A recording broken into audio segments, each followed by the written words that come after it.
We don't just take products to market quickly. We definitely work with our customer. We survey them and ask them questions and look at feedback. And then we also look at really what's happening in the market. Are there products that we can make in a better way? Are there problems we should be solving with our brand? It's kind of this collaborative process with the team to look in this 360 view and say, like, what's really happening? And should Maude even be making it? Let's be real. Talking about sex makes people a little uncomfortable. I think even I blushed a couple times throughout this interview. But it really shouldn't make us feel that way. And that's one of the driving principles behind Maude, a modern sexual wellness brand that's disrupting a taboo industry. And they're making sexual health more of a part of the overall health and wellness conversation. On this episode of Up Next in Commerce, I chatted with the founder of Maude, Éva Goicochea, about how she built her company with a combination of excellent content, a growing and vibrant community, and a go-to-market strategy with patience and empathy top of mind. Éva also gave us some insights into the lessons she's learned from bringing Maude into the retail market. Things like where your product's going to get placed, and do you have control over that? And what about minimum order quantity? Can you go in demanding that of a retailer? Finally, she dives into how to assess customer acquisition funnels and how to really gauge whether your community is engaged or not. Enjoy this episode, and no blushing. Before we dive into this episode, I was hoping you could please subscribe, rate, and review the podcast. It helps spread the word about the show, and I would really love it. So please, let me know how I'm doing, and give me a rating, give me a review. Let us know. All right, enjoy the episode. Really quick, I want to say thank you to our awesome sponsor, Salesforce Commerce Cloud. And I'm going to allow them to give you the inside scoop into some of the findings from their most recent State of Commerce report. Hi, this is John from Salesforce. Did you know that companies of all sizes and industries power their digital customer journeys with Commerce Cloud? Salesforce Commerce Cloud delivers B2B and B2C commerce, as well as order management around the globe. And with Commerce Cloud, you can engage with your customers anywhere and personalize interactions everywhere. Scale and innovate with ease and drive some serious growth for your business. And speaking of innovation, we recently surveyed nearly 1,400 commerce leaders and analyzed the consumer shopping and business buying behavior of more than 1 billion customers worldwide. And we uncovered emerging trends that will influence how companies can be successful and stay ahead in this ever-evolving landscape. To check out the trends we discovered, go to sfdc.co/commerce insights. That's sfdc.co/commerce insights, one word.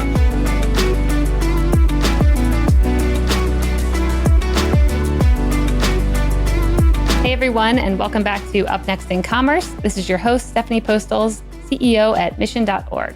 Today on the show, we have Éva Goicochea, the CEO and founder of Maude. Hey, it's nice to be here.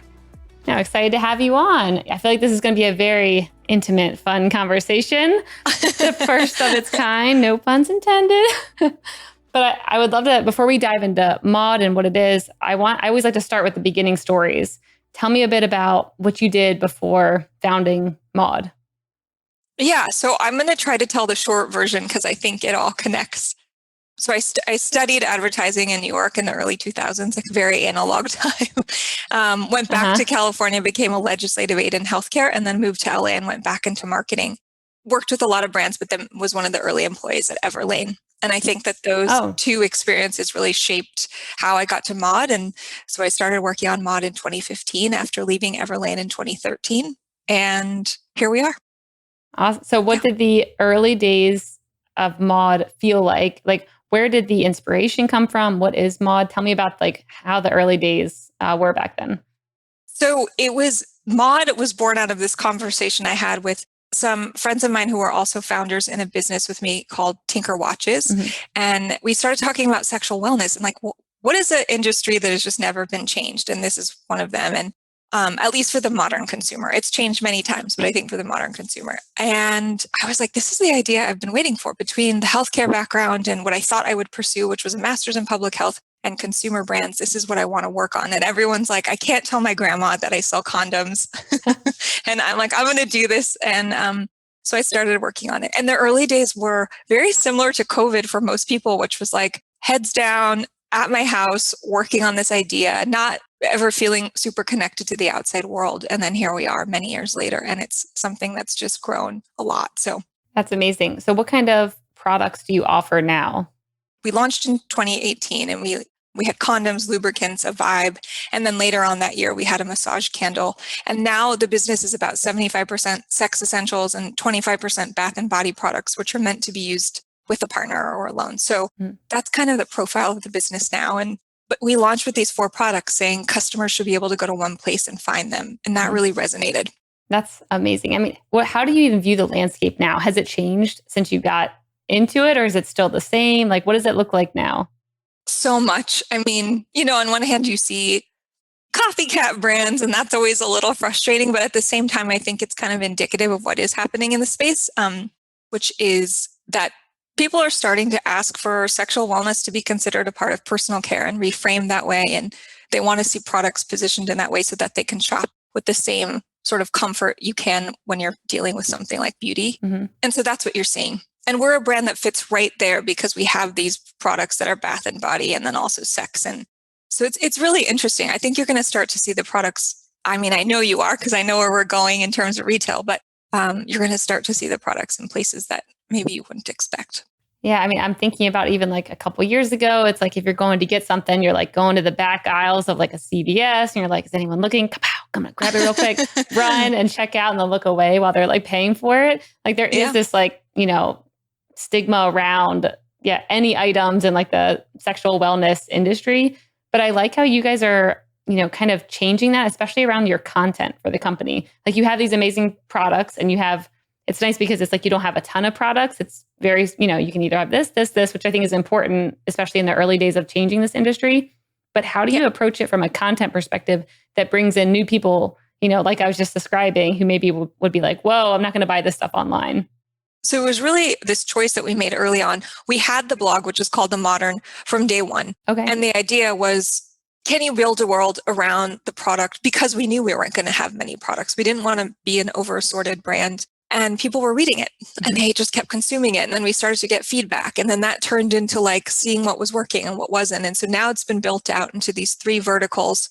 One's called the Essentials, which is for an 18 to 25-year-old audience. The Modern is sort of 25 to 45. And then the Golden's 45 and up. And it's grown so much.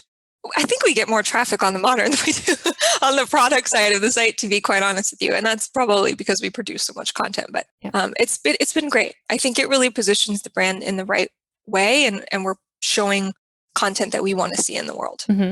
So how do you create content that resonates with people? Like, how do you approach that and get in front of new people and know what's going to attract them to the blog to then eventually, hopefully, sell some of your products? I think obviously there's a bit of a science, right? Like you're looking at what is the search, what's happening in search and what are people looking for? But then there's also, I guess, the pattern of behavior around what they've been looking at for the past 3 years and what really resonates there. And then asking them, that's where the art comes in, because you're really like trying to be as empathetic as possible. And as you start to really decide and see who your audience is, then you think about all the things that they need. So we try to think of it with both sort of lenses, which I think is the only way to create content. Yeah. What are your top pieces of top performing content? What articles do you got going on where you're like, these bring in the most traffic, or people really love this, this article? It's funny because it's like for a very long time, it was Sex in the Wild West, which was one of our in the wild, like Oregon Trail type of sex. Yeah, it was like Sex in the Wild West. I mean, it was the shortest piece of content ever because when we first started, it was more like a Tumblr than it was a full blog.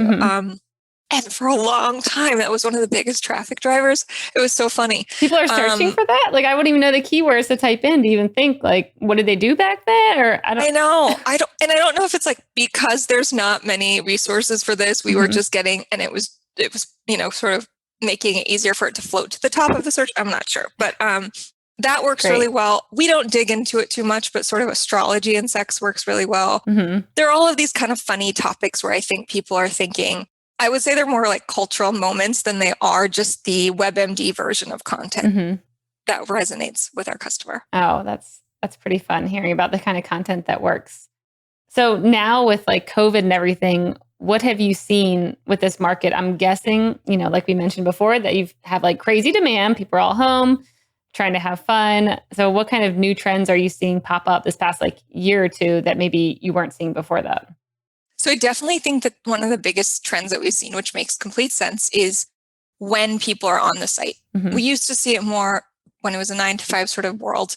at night on the weekends. And we still see that, but there is more of a sort of consistent, traffic on the site for the whole day, which is interesting. I think we're also just seeing there's a lot more press around it being a part of your life and sort of your holistic health, which I think is the right approach. That's how we should think about this. And I like the fact that people are thinking about it in a more like health related and sort of psychologically, it's psychologically tied to your happiness too. So I think that's important, but we see that a lot. And I feel like before people talked about sex in this compartmentalized way, and now they're talking much more about intimacy. And that's always the way that we've approached it anyway. So we were in the right place at the right time in terms of messaging. Yeah.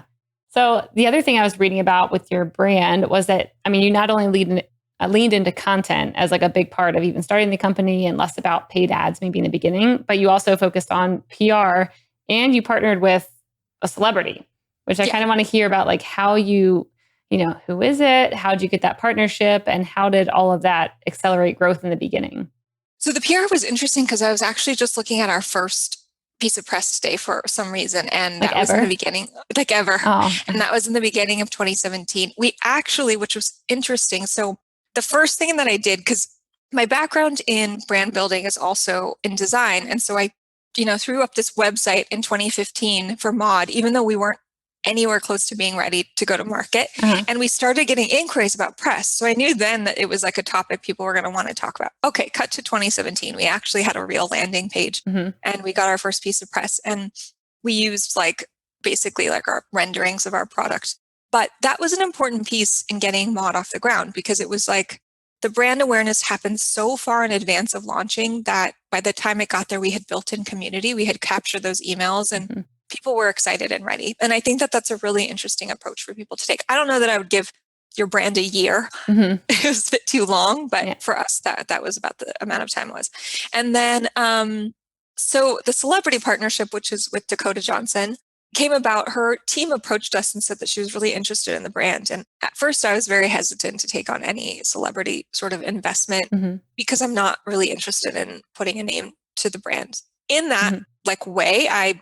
When we partnered with her, it's very much about being behind the scenes. Yeah. So she's been working with us as a team behind the scenes and that's been great. We'll work on products. We talk through sort of what does the next year look like. Anything that we work on hasn't really come to market yet because it takes a while for any of these things to happen, but it's a lot of just behind the scenes working on really what is the creative direction of the company. Okay, cool. I want to dive a bit into product development because this is such an interesting area to me of how do you go about, creating products, knowing what your, customers want. What does that life cycle look like for a sexual wellness company? So I think for us, we started working on the product in 2017, which is why we knew what it was going to look like. And so we had about a year.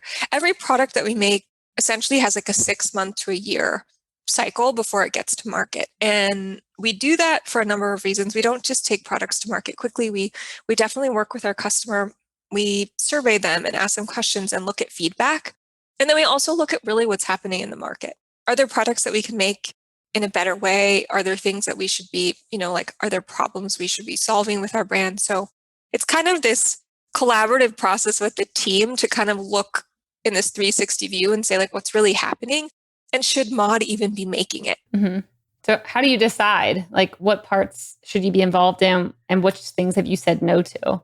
I think it's mostly, could it be used, all of our products are sort of meant to be used by yourself or with a partner. How can we be the most inclusive, whatever your status is, whatever your adult age is, whatever your gender. So that's one way to look at it. I think the other way to look at it is, does it make sense with the other products? Is it additive or is it random? So there's a lot of hurdles to get a product to market. Condoms are class 2 medical devices. Our lubricants are the same thing. So when customers are you're inclusive, you should make all of these things, we say there's a couple things. One, is there a regulatory hurdle? And then 2, is there a minimum order quantity that we just can't as a small brand get to? And then the third would be if we could do both of those things, is there a market for it? So that's some just real brass tacks. Do you take a product to market? Yeah. Oh, interesting. So the other thing I'm thinking about is your e-commerce strategy with your products. And I think a lot of consumers are used to, like I said, buying things in a certain way, not really thinking too much about it. Like definitely not probably standing in the aisle and being like, which one do I want? Let me read the back of everything and, see the description. How do you think about developing that e-commerce strategy in a way that people kind of like know what it is, know the benefits, and do want to kind of hang out and look at it, but also understand it afterwards, especially for someone new coming in and being like, I'm not from this world? So I think it's interesting that you asked this because I would say that we could do better Yeah. in the e-com strategy, given the fact that all of our bottles are brown.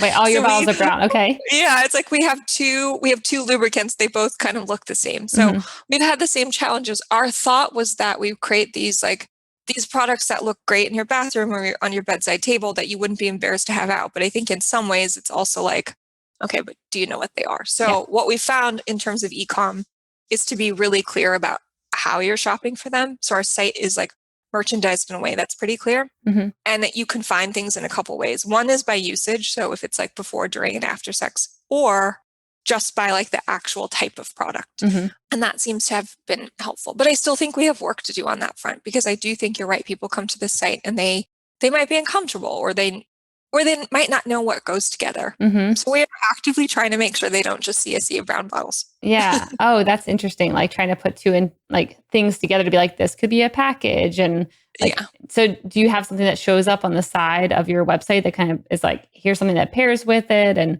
like, what kind of maybe tests have you done where you're like, this one converts well, they add more things to the cart versus when we had it this way, it didn't work out. Any little findings there? Yeah, I mean, there are some products that people just like adding to their cart. So one of them is the massage candle.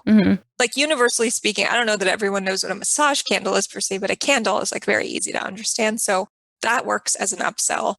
If you're getting like the vibe, for instance, and you get suggested the lubricant to use, I think that makes sense to people. So, or if it's like a bath product, there are other bath products that go well with it, like the wash, which is our body wash, goes really well with the massage oil.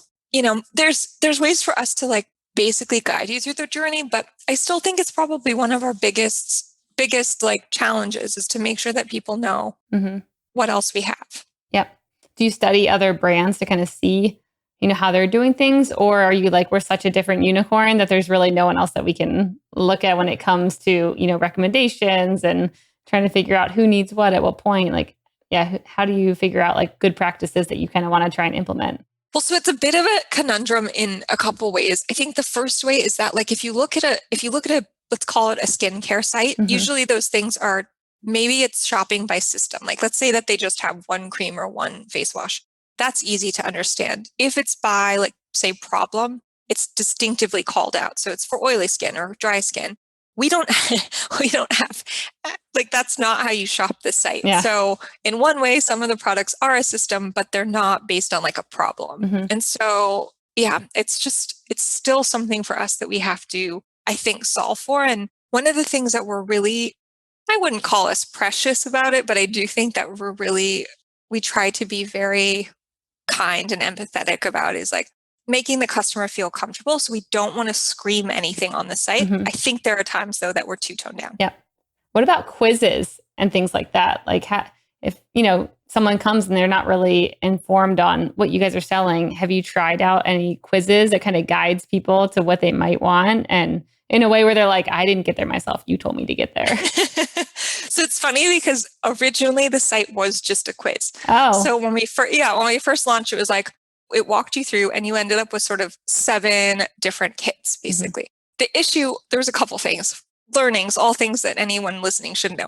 We named the kits 1 through 7. That's not really helpful. You don't know, you're like, I can't remember what number I am. I think also we didn't have enough options. Like the only real difference between the kits was how many products were in them. And then if it was Shine Organic or Shine Silicone lubricant. So we're still figuring out the best way to bundle. What's interesting, and I think it will happen and improve over time, is that people are starting to see it more as like I said, something between sexual wellness and beauty. And so they browse the site. There's like actually a pretty high conversion on the site. They're browsing the site because I don't think they feel uncomfortable, which was the point. Cool. The one thing that we've talked about in previous episodes is around like UGC. And, that's the best way to get people to buy things if it looks organic and my friends would use it. I feel like that'd be really hard for your brand to get people to, I mean, you might get flagged on Instagram. But we do get flagged on Instagram. for us, it's just been, that's where the bath and body products come into play. And we've started to introduce more UGC because we've been seeding out bath and body products for people to try. But it's a really interesting line to toe between messaging around like, here's this really soothing body care and how does it relate to intimacy? But we can't be explicit on Instagram and Facebook. So navigating this category has been really interesting. Did you consciously develop something that you could use on Instagram to then try and like get that traffic back? Is like, were you thinking about that before you even, develop the body wash type products? Yeah. So it's interesting because the condoms and the lubricant technically can be sold. The ads can be posted on Facebook and Instagram, but the language starts to get tricky. There are real people looking at your Facebook ads, making the decision if they should be shut down, which always gets into really funny territory. So when we launched the burn massage candle, we were able to start really ramping up ads. But it's really amazing what's allowed on Instagram and what's not allowed. Yes, I mean, I could go down an entire wormhole of certain people who've been banned and other people where it's like that is definitely a very bad site and there's a lot of bad things happening there. How are they still on here? And so it's an interesting world. So what kind of ads are you creating? Because, I think a lot of times about like humor can always be fun around certain topics and kind of get people in. Like, do you guys approach it that way? Or are you strictly like content, educational? Like, how do you think about your ads? They're just like really beautiful, sort of straightforward ads. I would say that, again, they always lean more towards beauty.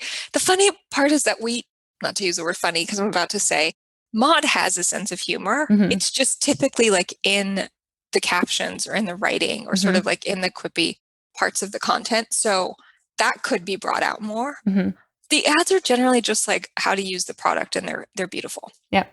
Okay. That's cool. So we were talking a bit before the show about retail and how you were thinking about it. Tell me a bit about, what your plans look like when it comes to entering into retail. So we are our business is about 20% retail. Okay. And we're you're already there. Yeah, we're already there and Okay. it's growing. We're launching in a bunch of new retailers this year.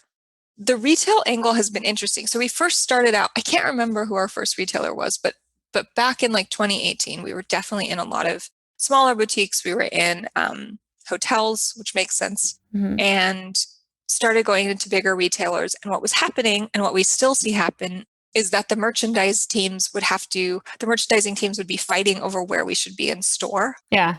And now it seems like the beauty teams are winning. So we're seeing Maude, it's going to get positioned in like a lot of the beauty categories and in retail in these stores, not just online. And I'm very curious to see what it looks like there. Yeah. How do you think about connecting kind of the story and the brand and approaching that like omni-channel experience? What kind of things are you trying out and learning through all of that?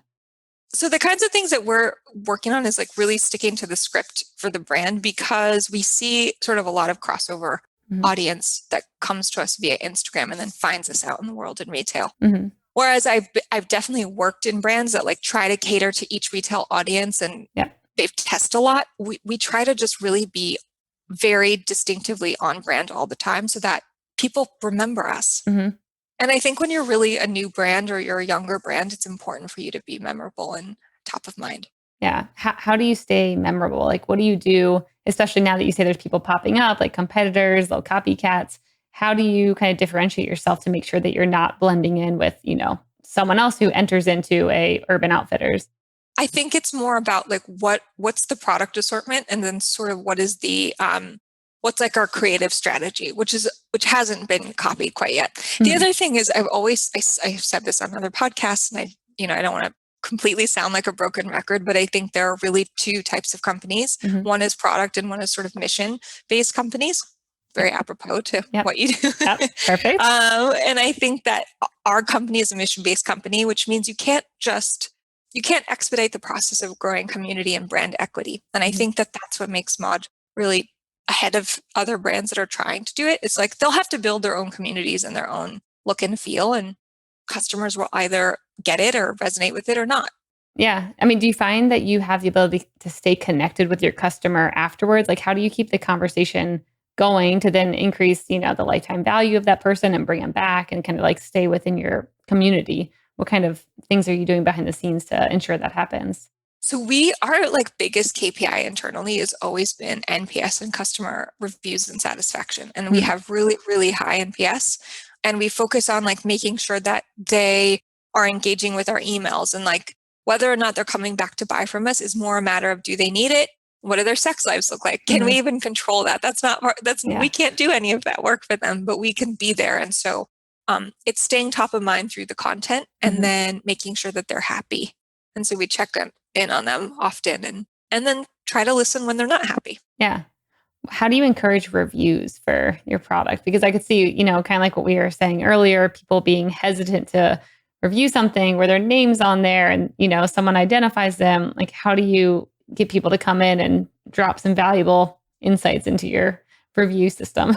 So they'll get a notification to review the products, so many days after purchase, which people are pretty open to doing. And actually, that's all we do. We don't we don't give discounts for reviews. We're really purists in a lot of ways, like in terms of how we gather data and what we ask of our customer, only because we're really respectful of like this category and what it means for them to be disclosing this kind of information. And so we want to be as thoughtful as possible. And so the reviews that we get are amazing. Yeah. They're amazing in a number of ways. They're like heartwarming and funny and maybe too raunchy. You're like, okay, thank you. I didn't need to know any of this, but I think getting people to feel like they can safely write that is like what we're trying to do. So we're a pretty respectful brand.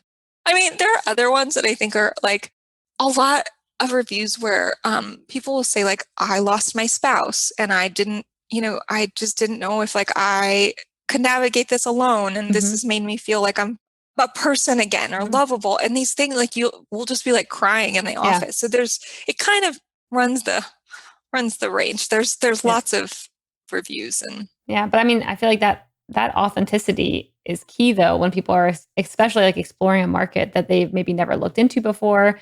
Reading reviews like that is, I think, what sells the product by itself, because there's probably many, other people who've come and been like, that's me. I'm in that position right now. Like, I feel sad like that. And trying to get customers to speak like that, I think, is game changing if you can get them to do that, which is why I'm so impressed that you get reviews like that. Because to me, I'm like, I could see a lot of people holding back and not wanting their name on something and, just being nervous about that whole thing. So that I know. I'm like, I wouldn't write a review like this.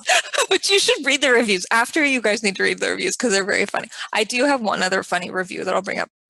So somebody used the bird massage candle, which has this great scent. It's like really an amazing scent. It took us a while to develop, but she was like, it made me feel like I was going at it in the redwood forest instead of my dinky NoHo apartment. And I'm like, oh my God.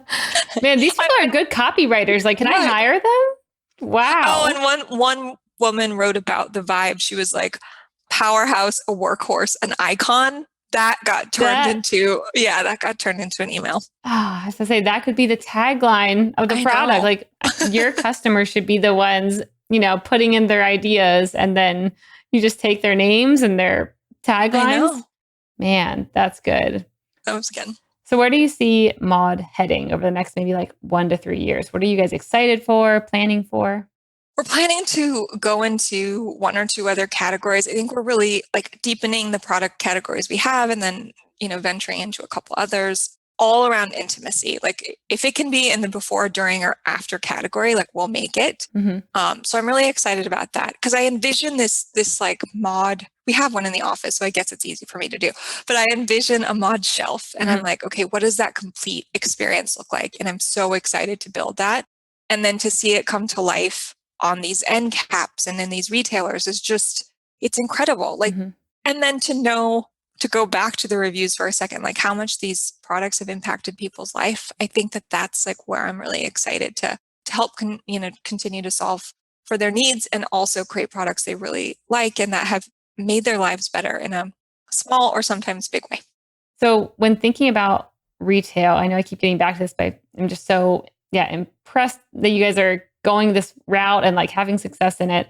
What kind of lessons did you learn when kind of exploring this, the retail path? What would you do differently maybe if you were to do it over again? I would say that the biggest thing I would do differently is probably not have launched in a category or in a corner of a store that wasn't really where we should be placed. So an example of this is like within Urban Outfitters, which again, like Urban Outfitters as a brand has been really a good partner to us. It's not our age demographic, but I think in terms of they've always sort of been good about building out beauty. Mm-hmm. At first, they wanted to put the vibe in tech and the other products in beauty. Yeah. And I'm like, the problem with this is that it creates this sense of novelty. And we actually have something launching this week around why we don't call devices toys. Mm-hmm. And it kind of relates back to like why this should not be a novelty in the electronics section of your store. So yeah, I mean, that would be weird if it's like next to like some keychain, like cell phone cover, and then it's like, and there's a vibrator. And there's a vibrator. And honestly, I don't know that anybody even bats an eyelash at that sort of positioning because they have been called toys and they've been made to be these novelty items for so long. But like our whole ethos is that we're a brand for all genders, but in particular women, like the vibrator has been treated like it's this thing that's an add-on. And for many of them, it's not an add-on. Mm-hmm. So why can't it just be in with the rest of the product? Yeah. Yep. So did you have pushback when you told them like we want to have our products together? And are you even able to tell them where you want your product to be? So we can ask and sort of guide them. I think over time they were like, these products should be here. Mm-hmm. So then they built out sexual wellness as a part of their beauty, both online and in store. And so then it was like an easy solve. Okay, cool. That's a good tip. Any other lessons or experiences from getting into retail that were insightful? Yeah, I mean, we've had conversations with retailers where we go down this like long journey of they need certain testing or they need certain things. And we have all of these quality controls and we have all of this testing on our own, but some retailers are so specific. And then you get to the PO and they're like, and we want 10 units. And you're like, we've just gone through 7 weeks of your editor testing. And you're like, 10 weeks of this and that, and you want 10 products. Yeah. So I think that's an interesting lesson is like, who's really the volume driver? And then who's really, it's, sort of about brand positioning and what are the risks you should be taking for each. Yeah. So now do you go into it with like a minimum quantity from the start of like, we're not going to mess around with 10 units if you're going to make us spend 6 weeks doing this? Or like, and could someone new do that? Like, can you only do that now because you've been doing this for a while? Could a newer brand come in with kind of those expectations of like, tell me how many units you guys plan on ordering before I do the work? Or is like, you kind of just have to go through that phase in the early days? I don't know that they would have told us. I do think that there are trade-offs around. So for instance, what we've learned now with retailers is a lot of them online like will outbid you for your Google search terms. So, okay, if you've made all of this effort, they've only bought 10 items and guess what? They're putting a lot of search dollars behind it. Is it worth it? I'm not sure. Is it worth it to say I'm in the xyz.com, whatever? I don't think it always is. It's just a trade-off around like, how are you acquiring a customer? Where are they finding you? And does it really matter if you're in? I won't name names, but. I mean, that seems like a very important point that I actually have not heard anyone bring up yet about the retailers outbidding you on your own keywords. It seems like there should be something in the contract that says, these are my set of keywords I go after. You can't touch them if we're a partner. So we're only learning that we can even push that now. Mm-hmm. I think there's a lot of things as a smaller company where you're just like, okay, sure. Like I'm so excited to be in blah, blah, blah. And then, lessons learned. Oh man, that's a good lesson. I'm glad I'm pushing this and asking these. I feel like a lot of people could actually learn from, this stuff and go into it with different expectations. Then, it is easy probably to be like, I've got Urban Outfitters, I've got whoever. And then to be like, oh, maybe I should have asked for more upfront, like ask for what you actually think is fair and not. Yeah. And I think you're also like, we didn't put a stockist on our page because we couldn't keep up with where we were, especially when we were like in these independent retailers. And if you think about a stockist, it's really for the benefit of the customer, right? So at the same time, it's like, well, then why are we in some of these places? Yeah. Because we know they only ordered 10 products. Mm-hmm. So this is all up to you as a brand, but like think about these things and really what is the value? Yeah. Okay. That's great. Good tips. I love it. All right. Well, let's shift over to the lightning round. The lightning round is brought to you by Salesforce Commerce Cloud. This is where I'm going to ask you a question and you have 1 minute or less to answer. Are you ready? I'm ready. What one thing will have the biggest impact on e-commerce in the next year? I think probably to your point, it's like content. It's building out a site that is less transactional and it's more about building a memorable brand because I don't know about you, but I track brands and I'm like, there are so many brands coming out. Mm-hmm. And if I can't see a deeper story or if I can't connect with something that I'm going to remember, it's just really hard for me to to think about them. Yep. Yeah. I mean, what do you think the world's going to look like in a couple of years? Because like you said, it does feel like there's so many new D2C companies popping up. And it actually kind of seems like it's hard to trust who's saying what and if that's their mission and if they're doing what they're saying they're going to do. Because now, anyone can launch really quickly and then also go away really quickly if they need to. Like, where do you think the world's headed because of all that? I think it's like in examining all of their channels, like finding where they really are speaking to their community. So when I mean content, you don't have to go to the site and find a blog per se, but if you can find a community, whether that's on Instagram or TikTok or some channel where you can sort of see evidence of them having a connection with their customer, I think that's really important. Because I have been to a lot of sites where then I go check out their social channels and they've been around for long enough and there's just like no engagement. And it's really interesting. Yeah, that's really great. If you were to have a podcast, what would it be about and who would your first guest be? Oh, this is a good one. So I actually just started a podcast. Nice. What's it about and who was your first guest? Well, so we haven't booked the first guest yet. So, but I will tell you who I want the first guest to be. The podcast is called The Una, and it's about the first and the few females in a particular industry. So it could be any industry, whether that's like politics or finance or the spirits industry. We want our first guest, although I think it's going to be much harder to land now, to be Deb Haaland. Okay. If you didn't know, she's now the first, Native American Secretary of the Interior, and she is from New Mexico, which is my home state. But I think because she's now the Secretary of the Interior, that it's going to be a little harder to land her. So come on, Deb, get on the show. I know. That's awesome. Yeah, it sounds like a very cool show. I'll definitely be listening. When is it going to launch? Well, so we're starting to do the outreach because we did the trailer finally. So if you go to the unapodcast.com, you can see or listen to the trailer. Very cool. What's up next on your reading list? I just watched the Dieter Rams documentary and I've been reading the book, which is the 10 Principles of Good Design, only because I think it's the way to bring me back to like why we have Maude, why we do what we do at Maude. And so by the time this actually airs, the team will know, but I'm taking them to a screening of the Rams documentary and we'll then talk through the book. But that's what's up. I'm getting through the book. Yeah, very cool. What's one thing that you don't understand today that you wish you did? I mean, I don't know if I wish I did, but I really don't understand the allure of like Clubhouse. And like, I don't understand. I don't get it. We've had a couple people say that, so you're not alone. Don't worry. Yeah, I don't. I think that it's a pandemic phase, but I could be wrong. Oh, well, definitely. We'll have to do a check back in 6 months or a year and be like, was Eva right? Or although I have heard people they listen to these. For instance, our director of product listens to people talking about sci-fi. I think that's a great use of Clubhouse. Otherwise, when it's just talking heads about the same things, I don't know.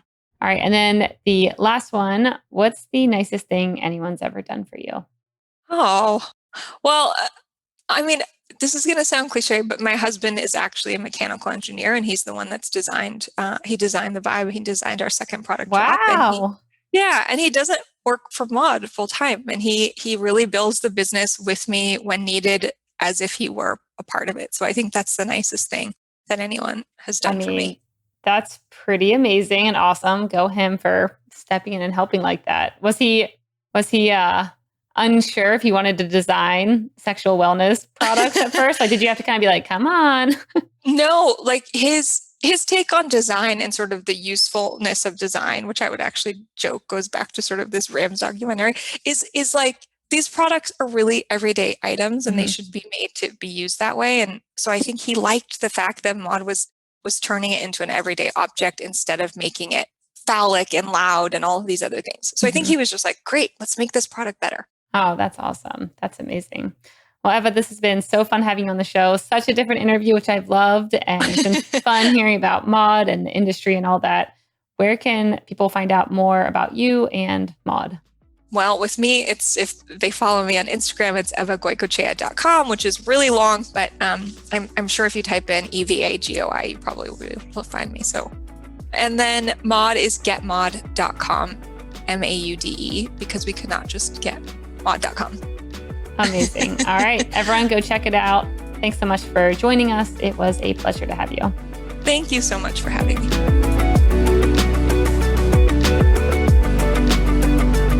Hey, listeners, thanks for tuning into this episode. I hope you enjoyed it as much as I did. If you haven't already, please subscribe, rate, and review this podcast.